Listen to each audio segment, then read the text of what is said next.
আজকের ক্লাসে আমরা আমাদের বিজ্ঞানের প্রথম অধ্যায় অর্থাৎ উন্নততর জীবনধারা উক্ত অধ্যায় দিনাজপুর বোর্ড 2019 সালে একটি সৃজনশীল প্রশ্ন সমাধান করব।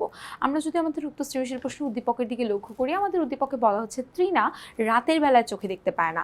দিনার বিয়ের দীর্ঘদিন আসলে অতিবাহিত হলেও তার আসলে সন্তান হচ্ছে না। অপরদিকে মিনার দাঁত আসলে সব সময় কি থাকে, ফুলা থাকে এবং পড়ে যাচ্ছে। সো মিনার যেই প্রবলেমটা, এটা বেসিক্যালি তার ভিটামিন সি এর কারণে হয়। ডক্টর তৃণা এবং দিনাকে চর্বিতে দ্রবণীয় ভিটামিন এবং মিনাকে পানিতে দ্রবণীয় ভিটামিন আসলে গ্রহণ করার জন্য পরামর্শ দিলেন। তাহলে এই যে তৃণা যে রাতের বেলা দেখতে পায় না, তার মানে তার কি প্রবলেম বলো তো? তার হলো ভিটামিন এ এর অভাব। এবং এই যে তোমার দিনাকে যে হলো গিয়ে, দিনাকেও কিন্তু সেম মানে চর্বিতে দ্রবণীয় ভিটামিন গ্রহণ করতে বললো। দিনার কি প্রবলেম হয়েছে যে দীর্ঘদিন বিয়ের অতিবাহিত হয়ে গেছে, তারপরে তো সন্তান হচ্ছে না। সো বেসিকলি তার কি করতে হবে, এই যে মিনার যে আছে, মিনার ভিটামিন সি এর অভাবে এই ঘটনাগুলো ঘটছে এবং মিনারকেও হলো পানিতে দ্রবণীয় যে ভিটামিন সেটাকে গ্রহণ করতে বললো। তার মানে ভিটামিন ই আসলে তাকে গ্রহণ করতে বলছে। আবারও একটু ক্লিয়ার করে নিই আমাদের উদ্দীপকটা, যে তৃণা রাতের বেলা চোখে দেখতে পায় না, তাই সে হলো গিয়ে ভিটামিন এর অভাবে তার দেখতে পায় না এবং ডক্টর তাকে ভিটামিন এ গ্রহণ করতে বলেছে। তারপরে দিনার হলো বিয়ের দীর্ঘদিন অতিবাহিত হয়ে গেছে, সন্তান হচ্ছে না, তাহলে তাকে ডক্টর আসলে পানিতে দ্রবণীয় ভিটামিন গ্রহণ করতে বলেছে, অর্থাৎ ভিটামিন ই গ্রহণ করতে বলেছে। আর মিনার যেহেতু দাঁত সবসময় ফুলা থাকে এবং এগুলো হলো গিয়ে পড়ে যাচ্ছে, সো তাকে ডক্টর আসলে ভিটামিন সি গ্রহণ করতে বলেছে। আশা করি ভিটামিনের এই কনসেপ্টটা তোমরা ক্লিয়ার হয়েছ। আমাদের ক নাম্বার প্রশ্নতে বলছে সুষম খাদ্য পিরামিড কাকে বলে। সুষমর কথা যদি বলি, সুষম খাবার বলতে আমরা কি বুঝি? যেই খাদ্য উপাদানের মধ্যে আমাদের খাদ্যের সবগুলো উপাদান আসলে বিদ্যমান থাকে, ওইটা কি আমরা বলি সুষম খাদ্য পিরামিড, মানে সুষম খাদ্য, সোজা কথা বললে। সো ওখানে কি কি থাকবে আমাদের? ওখানে থাকবে আমিষ, ওখানে থাকবে শর্করা, ওখানে থাকবে স্নেহ, ওখানে থাকবে ভিটামিন, ওখানে থাকবে খনিজ লবণ, ওখানে থাকবে পানি এবং ওখানে রাফেজ সমৃদ্ধ খাবারগুলোও থাকবে, অর্থাৎ আঁশ জাতীয় যে খাবারগুলো আছে। তাহলে আমরা সুষম খাদ্য পিরামিডের সংজ্ঞা হিসেবে বলতে পারি যে আমাদের শর্করা জাতীয় যেই খাদ্য আছে সেটাকে নিচু স্তরে রেখে, তার মানে আমাদের খাদ্য পিরামিডটা যদি এরকম হয়, এখানে আমরা শর্করাকে রাখবো, মানে শর্করাকে আমরা সব থেকে বেশি পরিমাণে গ্রহণ করব। আর সব থেকে উপরে রাখি জেনারেলি স্নেহ জাতীয় খাদ্য, যেহেতু তার ক্যালোরি বেশি দেয়, আমরা সব থেকে অল্প পরিমাণে স্নেহ জাতীয় খাদ্যটাকেই গ্রহণ করে থাকি। শর্করা জাতীয় খাদ্যকে নিচু স্তরে রেখে পর্যায়ক্রমে পরিমাণগত দিক বিবেচনা করে শাকসবজি, তারপরে ফলমূল, আমিষ, স্নেহ, চর্বি জাতীয় যেই খাদ্য, এগুলোকে সাজালে যে কাল্পনিক একটা পিরামিড তৈরি হয়, সেই পিরামিডটাকেই বলা হয় সুষম খাদ্য পিরামিড। খ নাম্বার প্রশ্নে যদি চলে যাই, খ নাম্বার প্রশ্নে বলা হচ্ছে খাদ্য তালিকায় শর্করা আমিষ বাছাই করা আবশ্যক কেন, মানে আমাদের খাদ্য তালিকার মধ্যে কেন শর্করা এবং আমিষ দুইটাকেই রাখতে হবে। সো আমাদের বলা হচ্ছে যে দেহের গঠন এবং বৃদ্ধি এবং বিভিন্ন শারীরবৃত্তীয় যে প্রক্রিয়াগুলো রয়েছে সেগুলো সম্পাদন করার জন্য আমাদের শর্করা এবং আমিষ, অর্থাৎ এগুলো আমাদের কিন্তু খাদ্যের প্রধান উপাদান। আমাদের খাদ্যের প্রধান উপাদান কিন্তু তিনটা, শর্করা, আমিষ এবং স্নেহ। যেখানে যেহেতু এখানে দুইটা টপিকের কথা বলতেছে, মানে আমিষ এবং শর্করার কথা বলতেছে, সো আমরা ওই দুইটা জিনিস নিয়ে জাস্ট আলোচনা করতেছি যে এই দুইটা উপাদানই প্রধান উপাদানের মধ্যে। সো এই দুইটা উপাদান তো ডেফিনেটলি অনেক গুরুত্বপূর্ণ।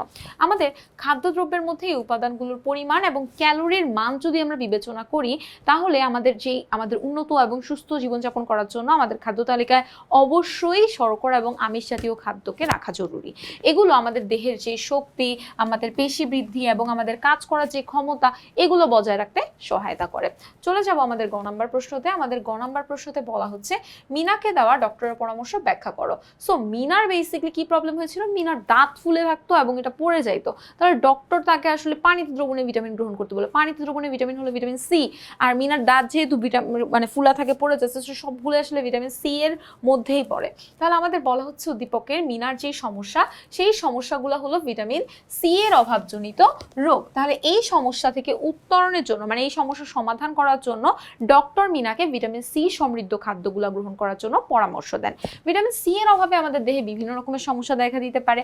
আমাদের হাড় এবং সংযোগ স্থল থেকে, মানে ধরো এই যে আমার হাতের এই দুইটা জায়গার জয়েন্ট হলো এখানে, তাহলে আমাদের এই জয়েন্টগুলো বা সংযোগ স্থলগুলো দুর্বল হয়ে যায়, আমাদের শরীরের শক্তি কমে যায়, আমাদের শরীর অবসন্ন হয়ে পড়ে, ত্বকের মধ্যে ঘা দেখা দেয়, ক্ষত শুকাতে দেরি হয়, স্কার্ভি রোগ দেখা দেয়। এই রোগে দাঁতের মাড়ি দিয়ে রক্ত পড়ে, আমাদের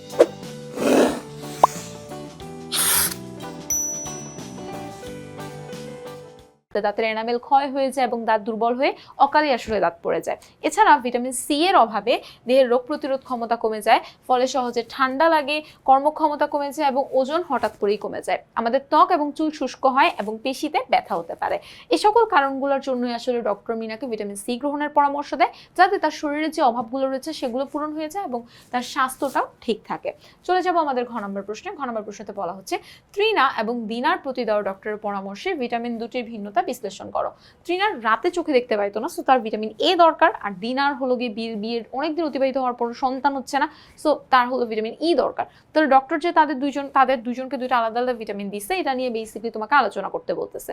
তো বলা হচ্ছে ডক্টরের পরামর্শ অনুযায়ী আসলে ট্রিনার জন্য ভিটামিন হলো এ দরকার, ট্রিনার জন্য ভিটামিন এ এবং দিনার জন্য ভিটামিন ই গ্রহণের পরামর্শ দেওয়া হয়েছে।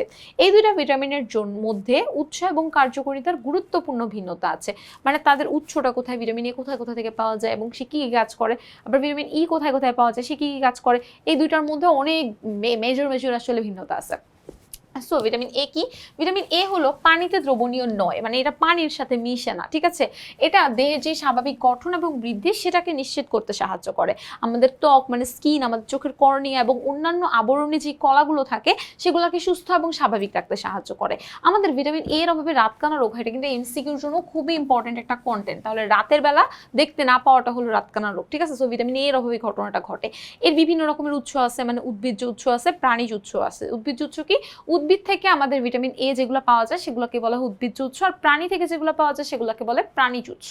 সো সো আমাদের হলো গিয়ে প্রাণীজ উৎস যেমন ডিম, গরুর দুধ, মাখন, ছানা, দই, ঘি, যকৃৎ, বিভিন্ন রকমের মাছ, বিশেষ করে কড মাছের মধ্যে প্রচুর পরিমাণে ভিটামিন এ পাওয়া যায়। এগুলো হলো তার প্রাণীজ উৎস, মানে প্রাণী থেকে এসব জায়গা থেকে আসলে ভিটামিন এ পাওয়া যায়। আর উদ্ভিজ্জ উৎস কি কি? মানে উদ্ভিদ থেকে কোথায় কোথায় পাওয়া যায়?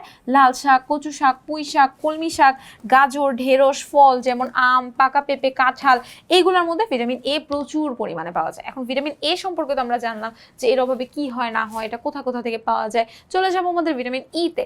সো ভিটামিন ই প্রায় সব খাবারের মধ্যে কম বেশি পাওয়া যায়, বিশেষ করে শস্য দানাগুলোর যে তেল আছে, ঠিক আছে, যেমন কর্নওয়েল, তুলা বীজের তেল, সূর্যমুখী বীজের তেল, লেটুস পাতা, এই সকল জায়গায় বেসিক্যালি ভিটামিন ইটা খুব ঠিকঠাক পরিমাণে আসলে পাওয়া যায়। বলা হচ্ছে যে এটা আসলে অ্যান্টিঅক্সিডেন্ট, যা ধমনীর মধ্যে চর্বি জমাটাকে রোধ করে। তাহলে আমাদের রক্তের মধ্যে, আমাদের রক্ত মানে যায় যে ধমনী এবং শিরা রয়েছে, যে সেই ধমনীর মধ্যে যখন চর্বি জমে যায় সেটাকেও আসলে ভিটামিন ই রোধ করে। এটা অ্যান্টিঅক্সিডেন্ট। এর কারণে আমাদের ত্বকটা সুস্থ থাকে এবং আমাদের শরীরের সব থেকে গঠনগত যে একক রয়েছে কোষ, সেই কোষটা গঠন করতেও সে সাহায্য করে। ভিটামিন ই মানুষের এবং অন্যান্য প্রাণীর যে প্রজনন স্বাস্থ্য সেটা বজায় রাখতেও খুবই গুরুত্বপূর্ণ।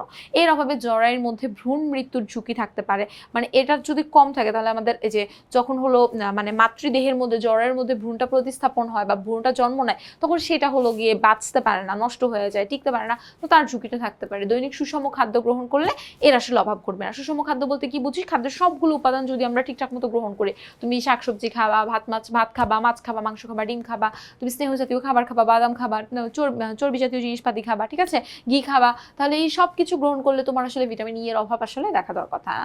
সুতরাং ভিটামিন এ এবং ভিটামিন ডি এর মধ্যে এর মধ্যে উৎস এবং কার্যকারিতার ভিন্নতা কিন্তু আমরা একদম স্পষ্ট, সেটা আমরা দেখতেই পেলাম। ভিটামিন এ আমাদের দেহের গঠন এবং আবরণী কলার স্বাভাবিকতাকে নিশ্চিত করে, আর ভিটামিন ই কিন্তু আমাদের কোষ গঠন, ত্বক স্বাস্থ্য এবং প্রজনন ক্ষমতাকে রক্ষা করে থাকে। আশা করি আজকের ক্লাসের সৃজনশীলটি তোমরা সকলে খুব ভালো করে বুঝতে পেরেছো। পরবর্তীতে আবারও একটি পর্বে তোমাদের সকলের সঙ্গে দেখা হয়ে যাবে। সবাইকে আল্লাহ হাফেজ।